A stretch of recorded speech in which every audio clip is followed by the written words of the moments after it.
بسم اللہ الرحمن الرحیم۔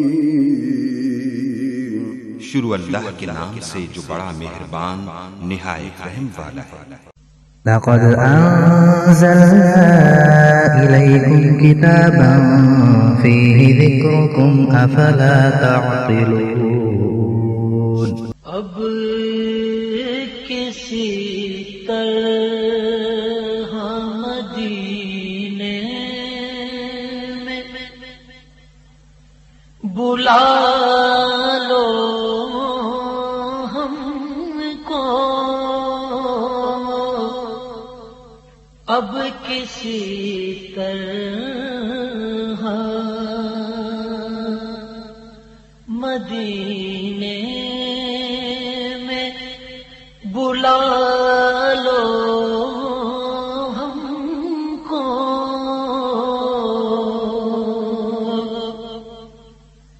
اب کسی طرح مدینے میں بلا لو ہم کو،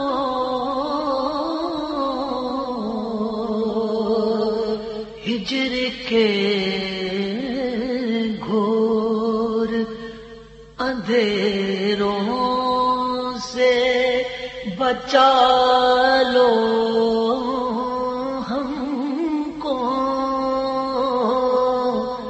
ہجر کے گھور اندھیروں سے بچا لو ہم کو۔ والصلاة والسلام على سید الانبیاء والمرسلین وعلى آلہ وصحابہ اجمعین، اما بعد فاعوذ باللہ من الشیطان الرجیم، بسم اللہ الرحمن الرحیم، ومن لم يتب فأولئک هم الظالمون۔ الصلاة والسلام علیک یا سیدی یا رسول اللہ وعلى آلک وصحابہ یا حبیب اللہ۔ الصلاة والسلام علیک یا سیدی یا رسول اللہ وعلى آلک وصحابہ یا نبی اللہ۔ الصلاة والسلام علیک یا سیدی یا رسول اللہ وعلى آلک وصحابہ یا محمد رسول اللہ صلی اللہ علیہ وآلہ وسلم۔ معزز سامعین و ناظرین، السلام علیکم ورحمۃ اللہ وبرکاتہ۔ دوستان محتشم، پچھلے جمعے سے ہم نے توبہ کے بارے میں بات کرنا شروع کی، بیان کیا۔ ہمارا جو بیان ہے وہ یہاں تک پہنچا کہ حضرت امام ابوالقاسم قشیری نے جو توبہ کے بارے میں فرمایا، ان میں تین باتیں انہوں نے فرمائی، تین لفظ استعمال کیے: کیفیت، حال اور مقام۔ ان کے مابین جو فرق ہے اس کو ہم جانتے ہیں۔ ان کو جاننے کے لیے میں پہلے کیفیت پر بات کروں کہ کیفیت کسے کہتے ہیں اور ہے کیا کیفیت۔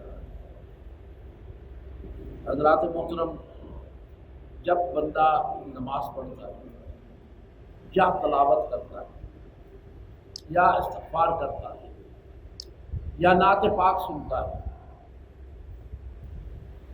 بعض اوقات ایسا ہوتا ہے کہ اللہ تعالیٰ کے انوار اس کو نصیب ہوتے ہیں، سننے والا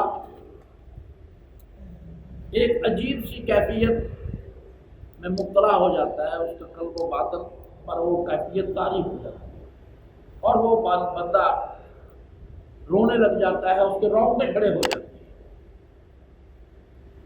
آنسو چھلک پڑتے ہیں، کانپ اٹھتا ہے، لرز جاتا ہے، کبھی تصور میں گم ہو جاتا ہے اور چند لمحات کے لیے دنیا و مافیا کو بھول جاتا ہے۔ اس کی میں ایک اور بھی آپ کو مثال دیتا ہوں۔ جب انسان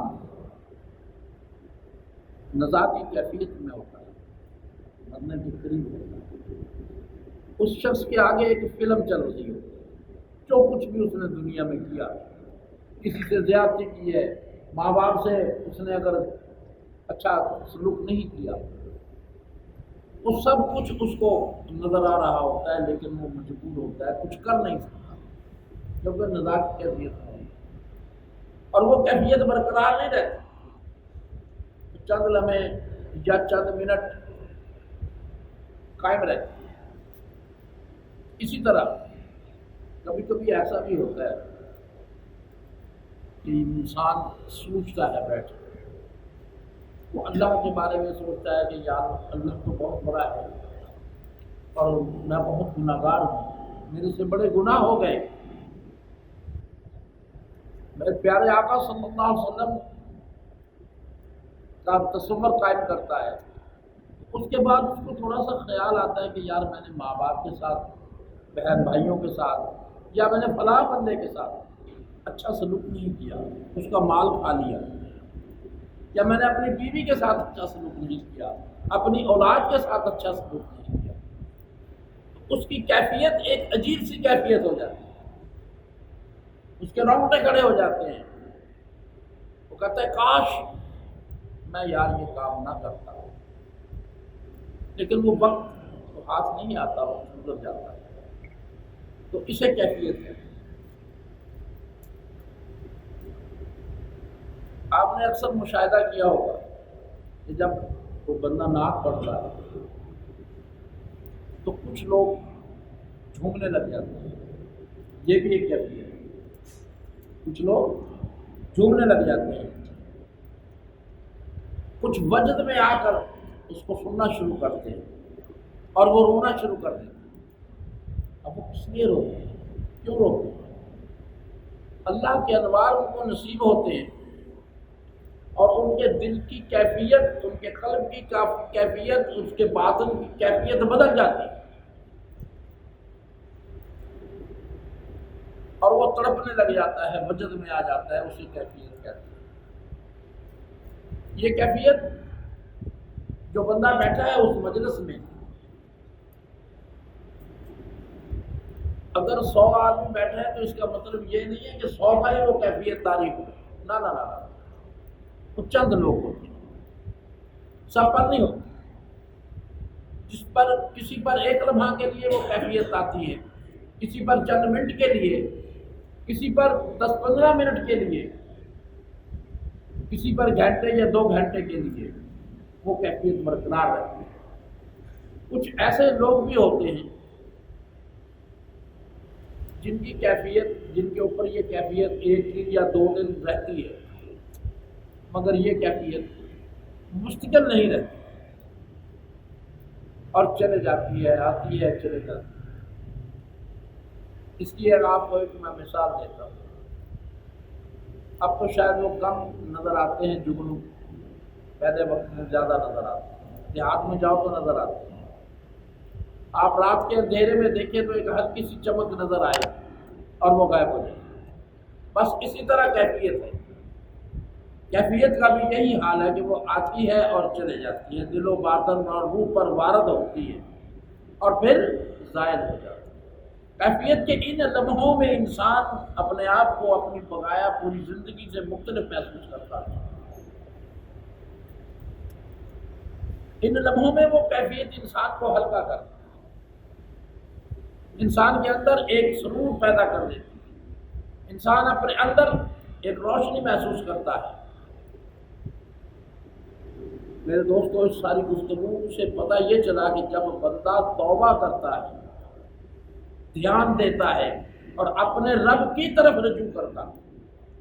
توبہ کا معنی بھی میں نے آپ کو پہلے بھی بتا چکا ہوں کہ توبہ کا معنی معافی نہیں ہے۔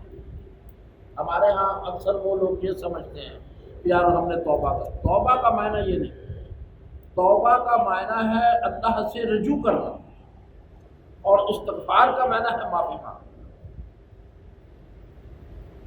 تو جب بندہ اللہ سے رجوع کر لیتا ہے، دھیان دیتا ہے اور اپنے آپ کو وہ جدا میں سمجھتا ہے، اس کیفیت جب اس کے اوپر یہ کیفیت طاری ہو جاتی ہے، تو پھر وہ غائب ہو جاتی ہے۔ غائب ہونے کے بعد وہ اور جب وہ کیفیت ختم ہو جاتی ہے تو انسان اپنے اصل کی طرف پھر لوٹ آتا ہے،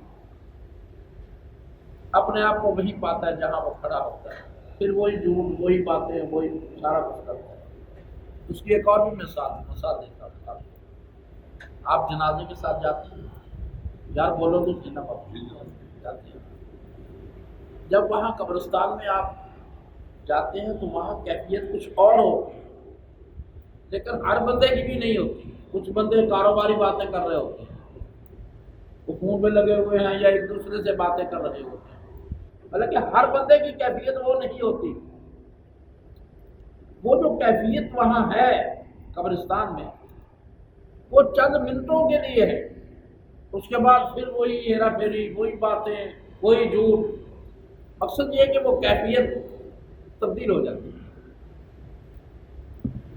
اس کیفیت کے حصول کے لیے کوئی خاص محنت نہیں کرنی پڑتی، کوئی ریاضت نہیں کرنی پڑتی، نیک عمل کا تسلسل نہیں، مجاہدہ نہیں، بلکہ ہر شخص کے اندر موجود ایمان کی وجہ سے یہ کیفیت ہوتی ہے۔ ہر بندے کے اندر جو کیفیت پیدا ہوتی ہے وہ ایمان کی وجہ سے ہوتی ہے۔ تو ایسا بھی ہوتا ہے، اب آپ سوال بھی کر سکتے ہیں کہ یار کافر بھی اس کیفیت سے گزرتے ہیں۔ بالکل ٹھیک کہا آپ نے،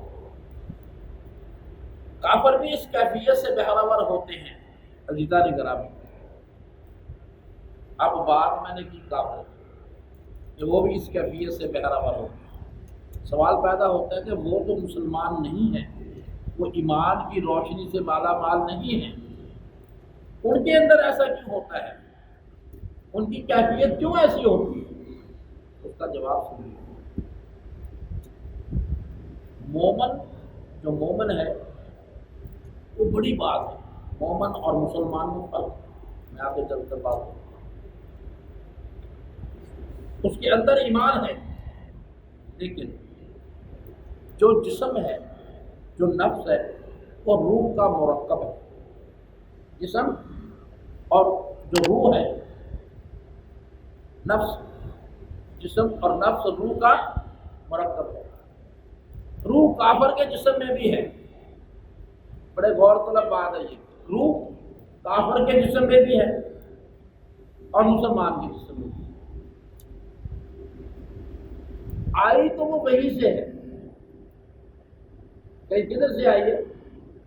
اللہ کی طرف سے۔ اللہ نے جو مقام بنایا ہے، آئی تو وہاں سے ہے، وہ وطن تو اس کا وہی ہے جو مسلمان کی روح کا تھا، اور مومن کی روح کے ساتھ اس نے کافی عرصہ تک گزارا، لیکن اس کو لبیک کہنا نصیب نہ ہوا، اور کافر کی روح کو یہ کہنا نصیب نہیں ہوا لبیک، مگر اس روح کی پرورش اور آب و ہوا تو اسی جگہ کی ہے، اور رہی تو وہ انہی کے ساتھ ہے، اسی آب و ہوا میں پلی، مدتوں مومنوں اور اللہ والوں کی روحوں کے ساتھ رہی، لیکن اس کو لبیک کہنا نصیب نہ ہو، کیونکہ ایک زمانہ اس روح کا مومنین کے ساتھ گزرا، لہذا اگر وہ بھی صدق و اخلاص کے ساتھ محنت کرے، دھیان کرے، کسی لگن کے ساتھ، کسی دھن میں، تو اس کو بھی یہ کیفیت مل جاتی ہے۔ یعنی ہر روح کے اثرات ہوتے ہیں جو کیفیت پیدا کرتے ہیں، مگر کافر میں یہ کیفیت ایمان کی کیفیت نہیں ہوتی، ایمان کی وجہ سے نہیں ہوتی، جبکہ مومن کو یہ کیفیت ملتی ہے تو وہ نور پیدا کرتا ہے، کیونکہ اس کے ساتھ ایمان ہوتا ہے۔ بات یہ ہے، جب کوئی بھی شخص کسی بندے کے پاس بیٹھتا ہے، صحبت میں بیٹھتا ہے، تو اس کا اثر ضرور ہوتا ہے۔ جو میں نے بات کی روح کی، کافر کی روح کی، تو چونکہ وہ نیک لوگوں کے ساتھ رہی، اس کے اوپر اثر تو ہے نا، لو بھائی بولو، اثر تو ہے نا، کیونکہ اگر آپ اچھی صحبت میں بیٹھو گے تو اچھے ہو جاؤ گے۔ جیسا کہ آپ کو اکثر واقعہ سنایا گیا صحابہ کہف کا کہ ان کے ساتھ کتا تھا، اب کتا ان کی صحبت میں بیٹھا تو وہ جنت میں چلا جائے، ٹھیک ہے، اثر پیدا ہو گیا، اسی طرح اس کے روح کے اوپر اثرات تو ہیں، اگر تھوڑی سی کوشش کرے گا وہ شاید وہ مسلمان ہو جائے، لیکن اس کی جو کیفیت ہے جب تک وہ مسلمان نہیں ہوتا، وہ صرف اسی وجہ سے ہے کہ وہ ان کے ساتھ رہا، وہ روح مومنین کے روحوں کے ساتھ رہی۔ تو دوستان محترم، ایمان کسے کہتے ہیں؟ ایمان کس چیز کا نام ہے؟ بولو بھائی، ایمان کس چیز کا نام ہے؟ سنو، ایمان ہے محمد صلی اللہ علیہ وآلہ وسلم کو دل سے اور عملاً ماننا، اس کا نام ایمان ہے۔ آپ نمازیں پڑھیں، آپ حج کریں، آپ زکوٰۃ ادا کریں، لیکن آپ اگر محمد صلی اللہ علیہ وسلم کو دل سے نہیں مانتے اور عمل نہیں کرتے، آپ مسلمان نہیں ہو سکتے۔ آپ کا حج بیکار ہے، آپ کی زکوٰۃ بیکار ہے، آپ کا قرآن پڑھنا، اللہ نے ہر جو بھی آپ کی عبادت ہے اس کو رد کر دینا ہے، صرف ایک نام کو مان لینا، پھر مسلمان ہوتا ہے، ورنہ مسلمان نہیں ہوتا بندہ۔ اور میں اپنے رب کی قربان جاؤں، میں نے ایک واقعہ پڑھا تھا، شاید میں نے کسی بیان میں بھی وہ بیان کیا تھا کہ ایک بندہ تھا، عربی تھا، وہ جنگ میں شامل تھا، تو جنگ بھی نبی اکرم صلی اللہ علیہ وسلم کے خلاف کر رہا تھا۔ اسے اچانک خیال آیا کہ یار کس بندے کے ساتھ ہم جنگ کر رہے ہیں، وہ بندہ تو میں دیکھ، اس نے کسی سے پوچھا، وہ اپنے اونٹ پر بیٹھا ہوا تھا، اس نے کہا وہ محمد صلی اللہ علیہ وسلم ہے جس سے آپ جنگ کر رہے ہیں۔ جیسے ہی اس کی نظر آپ سے ملی، اس بندے کی کیفیت بدل گئی، حیران پریشان ہو گیا۔ وہ اس آپ کے قریب آیا اور آپ سے کہا کہ آپ مجھے کلمہ پڑھا دیجیے۔ آپ صلی اللہ علیہ وسلم نے وہیں سے اس کو کلمہ پڑھایا۔ جب اس نے کلمہ پڑھا، نہ تو وہ نہایا، اصل بات جو میں بتا رہا ہوں، نہ وہ غسل کیا اس نے، نہ وضو کیا، شراب بھی پی ہوئی تھی، اس نے یہودی تھا، کپڑے بھی اچھے نہیں تھے، لیکن کلمہ پڑھ لیا۔ اس کے بعد اس کے دل میں خیال آیا کہ یار جس کا میں نے کلمہ پڑھا ہے، میں اس کے قدموں کو چوم لوں۔ وہ نیچے اترنے لگا، اس کا پاؤں رکاب سے پھسلا اور نیچے گرا اور فوت ہو گیا۔ اب ہم اس کو یہ نہیں کہہ سکتے کہ وہ فوت ہو گیا۔ میرے آقا صلی اللہ علیہ وسلم نے فوراً فرمایا کہ یہ شہید ہے، یہ شہید ہے۔ اب یار ذرا غور کرو اپنے رب کے غفور و رحیم ہونے پر، کہ نہ اس نے نماز پڑھی، نہ اس نے وہ نفل ادا کیے، نہ حج کیا، نہ قرآن پڑھا، نہ زکوٰۃ ادا کی، کچھ نہیں کیا، لیکن اس نے کلمہ پڑھ کے کچھ نہیں کیا۔ اس نے کہا کہ یار میں نے آپ کے قدموں کو چومنا ہے، اللہ نے اس کو معاف فرما دیا۔ رب اتنا غفور رحیم۔ جب تک آپ میرے محمد صلی اللہ علیہ وسلم پر ایمان کامل نہیں کریں گے، آپ مسلمان پکے نہیں بن سکتے۔ مسلمان گرداب میں کیوں جا رہے ہیں؟ اسی لیے کہ ہم نے اپنے آقا صلی اللہ علیہ وسلم کی جو باتیں ہیں ان پر عمل کرنا چھوڑ دیا، سنت پر عمل کرنا چھوڑ دیا۔ تو بات میں کیفیت کی کر رہا تھا میرے دوستوں، کہ کیفیت کس طرح بدلتی ہے، اس کی میں نے دلیل دی آپ کو۔ وما علینا الا البلاغ المبین۔